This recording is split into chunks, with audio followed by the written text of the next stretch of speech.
Moving on to race number 7, second last then at Happy Valley on a Wednesday night. This is a Class 3 contest over the 1,200 metres, now headed by Dancing Fighter, but just check the weight, 117 pounds. He gets off the reserves bench here. Joyful Union is the scratching.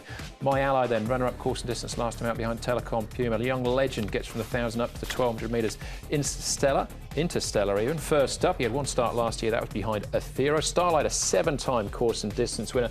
Momentum Galaxy was 4th on the all-weather behind Winner Supreme when he returned, so that was his second start this season. Now to Shining Ace, who was 3rd to Le Terroir on his return. That was here just a few weeks ago. Dancing Fighter, Simply Big, Starlight and Shining Ace are the horses that have been up at Chung Fa within the last 30 days. Yes, now Interstellar's been forward in one of his trials leading up, and he may be forward in the speed map too, as you can see, with Dancing Fighter and Simply Big with the claiming rider on from barrier number 2.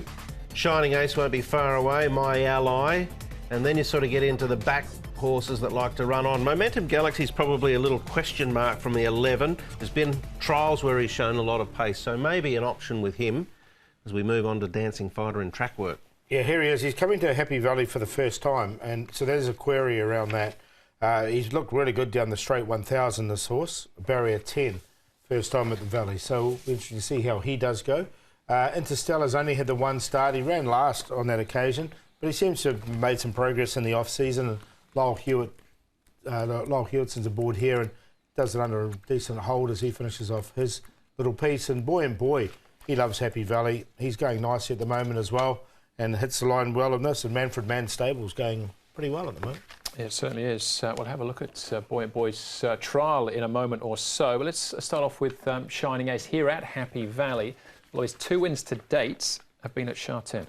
They have, but lightweight, drawn low again. First up, he was 4th over this course and distance behind Le Terroir. He was well tried late. Le Terroir was going enormous at the end of last season and that form continued. I thought he battled on okay, he tired a little late, but he should come on for that and he's worth looking at. Yeah, he's definitely a chance. As you say, his wins have been at Sha-Tin, but it was a nice enough run there. Yeah, Joyful Union was in that race as well. It's inappetence that's kept Joyful Union from the races on Wednesday night. My Ally, this was a huge run over the 1,200 metres behind Telecom Puma.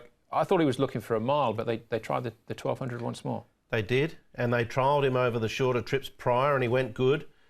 But as you say, it seems like John Moore's trying to teach him to do a little bit of both, a bit of sprinting and a bit of staying. If they can pinch a race or two sprinting and then maybe go up to a longer one of 16.50, but he's going well. Yeah, he is. He's definitely going nicely at the moment. I was a bit like you.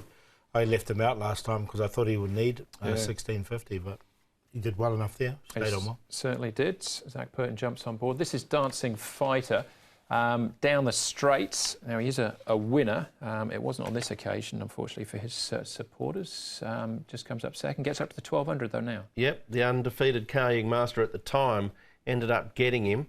Interesting, Joe Moreira was pre-booked for this, even as a standby starter. So, yeah, I think he's definitely an interesting runner. We know there's some highlights around the ownership and so forth. Maybe Aaron Kwok will be there on track tomorrow night. That'd be great to see. But he's a nice horse going places. Yeah, definitely. Look, he could win easy.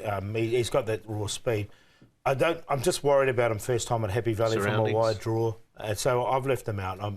If he wins, he can win without me. But I think and I've been with the horse every start. So, but I haven't on this occasion.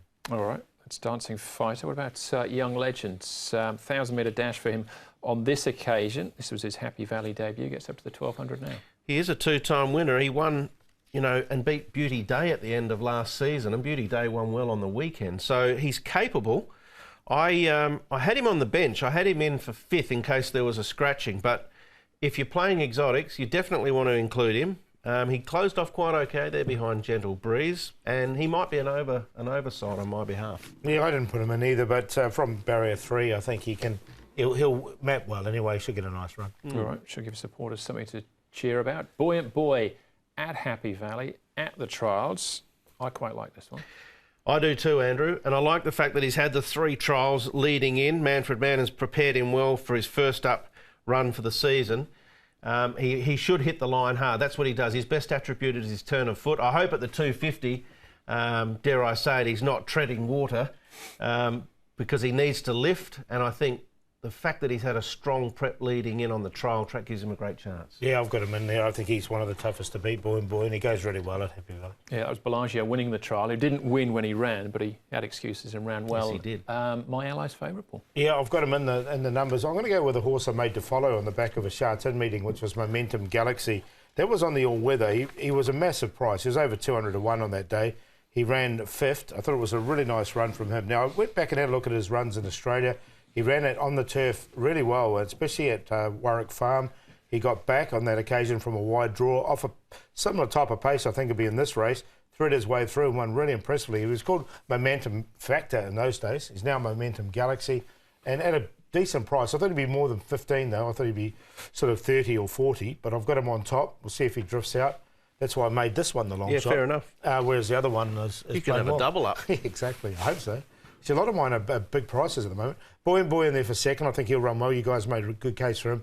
Perfect pair for third. Looked progressive last time, and I've liked his track work. And my ally for fourth. So 9, 8, 10, 2. I think I've been going with pace-oriented runners, but I think these three will come off the pace. Yeah, I think the sport for choice is a little bit in this race. I think there's quite a few horses that are potentially capable of winning it. I've gone with Buoyant Boy for the reasons I mentioned. I like the strong preparation Manfred Mann's given him on the trial track.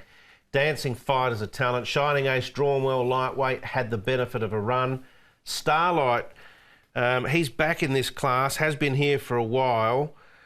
He's such a good horse, he's hard to leave out. I've gone 8, 1, 12, 7. I'm going to banker around the 8. I included the 4 Young Legend, and Paul's made me think that potentially I probably should have put Momentum Galaxy in as well. So I thought this might have been a leg of the TT, to be honest, but you've escaped one there, I think. There you go. I've got the same cue, Rhett. I've actually gone 1, 8, Dancing Fight. I think lightweights might be too good. We'll find out, though. 1 and 8, the cue for me in race number 7.